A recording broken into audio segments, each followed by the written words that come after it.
Bobby Chemmanur international jeweller. Ottapalam നഗരസഭ ഭരണസമിതിക്കെതിരെ ആഞ്ഞടിച്ച് councillor Anitha.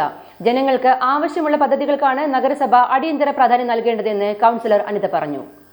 Ottapalam നഗരസഭ ഭരണസമിതിക്കെതിരെ ആഞ്ഞടിച്ച് കൗൺസിലർ അനിത. ജനങ്ങൾക്ക് ആവശ്യമുള്ള പദ്ധതികളാണ് നഗരസഭ അടിയന്തര പ്രാധാന്യം നൽകേണ്ടത് എന്നും അല്ലാതെ എന്തെങ്കിലും ചെയ്തെന്ന് വരുത്തുകയല്ല വേണ്ടത് എന്നും കൗൺസിലർ അനിത വിമർശിച്ചു. കഴിഞ്ഞ ദിവസം ചേർന്ന വാർഷിക പദ്ധതിയുമായി ബന്ധപ്പെട്ട കൗൺസിൽ ചർച്ചയ്ക്കിടയിൽ നഗരസഭാ ചെയർപേഴ്സണുള്ള വാഹനത്തിന് ഉൾപ്പെടെയുള്ള മറ്റ് അനാവശ്യ പദ്ധതികൾ ഉയർത്തി കാണിച്ചുകൊണ്ടാണ് അനിത വിമർശനവുമായി രംഗത്തെത്തിയത്. ജിംനേഷ്യവും പാർക്കുമൊന്നുമല്ല ജനങ്ങൾക്ക് ആവശ്യമെന്നും അവർക്ക് സ്വന്തമായി വീടാണ് വേണ്ടത് എന്നും അതിനാണ് നഗരസഭ അടിയന്തര പ്രാധാന്യം നൽകേണ്ടത് എന്നും അനിത പറഞ്ഞു. 500-ൽ പരം അപേക്ഷകൾ കെട്ടിക്കിടക്കുന്ന സാഹചര്യത്തിലാണ് ഇത്തരമൊരു വിമർശനവുമായി കൗൺസിലർ എത്തുന്നത്. കഴിഞ്ഞ ടൈമിൽ 2020 ഇതുപോലെ തന്നെ 700-ൽ പരം അപേക്ഷകൾ വാങ്ങി വെച്ചിരുന്നു. അത് ഒന്നും ചെയ്യാതെയാണ് അവർ ഓൺലൈനിൽ വരുന്ന അപേക്ഷകളും അതുപോലെ തന്നെ ലൈഫുമായി ബന്ധപ്പെട്ട് കുറച്ച് അപേക്ഷകൾ, ചുരുങ്ങിയ അപേക്ഷകൾ മാത്രം എടുത്തു കാണിച്ചു. നമ്മൾ കൊടുത്തു എന്നൊന്ന് പറയാൻ, പേര് വരുത്തിക്കാനുള്ള രീതിയിൽ മാത്രം എടുത്തുകൊണ്ട് അത് ചെയ്തിട്ടുള്ളൂ. മറ്റ് അത്രയും പേര്, ഈ 500-ൽ പരം 700-ൽ പരം ആളുകൾ എന്നൊക്കെ പറയുമ്പോൾ ഒരു വീട് ഒരു സ്വപ്നം തന്നെയാണ് ഒരു ജനങ്ങളുടെ.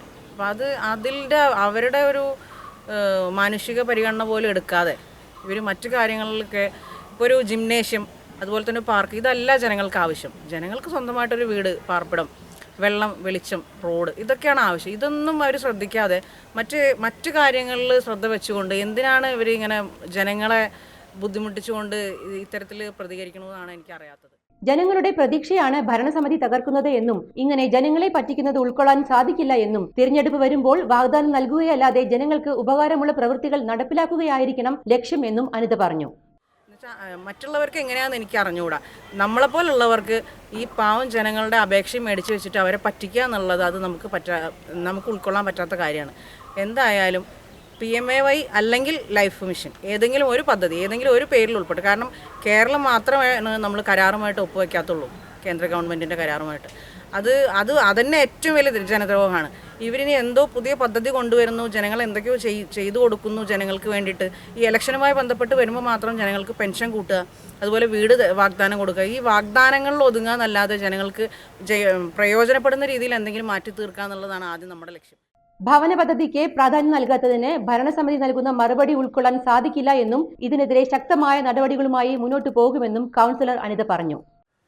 ആ പാർപ്പിടത്തിന് വേണ്ടി ഇത്രയും പേര് അപേക്ഷ കൊടുത്തിട്ടുണ്ടെങ്കിൽ എന്തുകൊണ്ട് അടിയന്തര പ്രാധാന്യം എടുത്തില്ല വെച്ചപ്പോൾ അവർ പറഞ്ഞു പല കാരണങ്ങളാണ് നമ്മളോട് പറഞ്ഞത്. അപ്പോൾ അത് നമുക്ക് ഉൾക്കൊള്ളാൻ പറ്റില്ല. കാരണം ഇതിനു മുൻപ് എത്രയോ വീടുകൾ മുൻപ് കാലങ്ങളിൽ കൊടുത്തിട്ടുണ്ട്. പക്ഷെ അപ്പോഴും ഈ കാരണങ്ങളൊന്നും നോക്കാതെ, മാനദണ്ഡം നോക്കാതെ കൊടുത്തിട്ടുണ്ടെങ്കിൽ ഇപ്പം എന്തുകൊണ്ട് അത് കൊടുത്തുകൂടാ? ഇപ്പോഴും നിലവിൽ അത്രയും അപേക്ഷകൾ സോർട്ട് ചെയ്യാതെ വെച്ചിരിക്കുകയാണ്. ജനങ്ങളോട് കാണിക്കുന്ന ഇത്രയും വലിയ ദ്രോഹത്തിനെതിരെ ഞാൻ BJP കൗൺസിലർ എന്ന നിലയ്ക്ക് ഞാൻ എന്തായാലും ശക്തമായി തന്നെ മുന്നോട്ട് പോകാൻ തീരുമാനിച്ചിട്ടുണ്ട്. അടിയന്തരമായി ഇതിനൊരു തീരുമാനം ഉണ്ടാക്കി തരണമെന്നാണ് എനിക്ക് പറയാനുള്ളത്.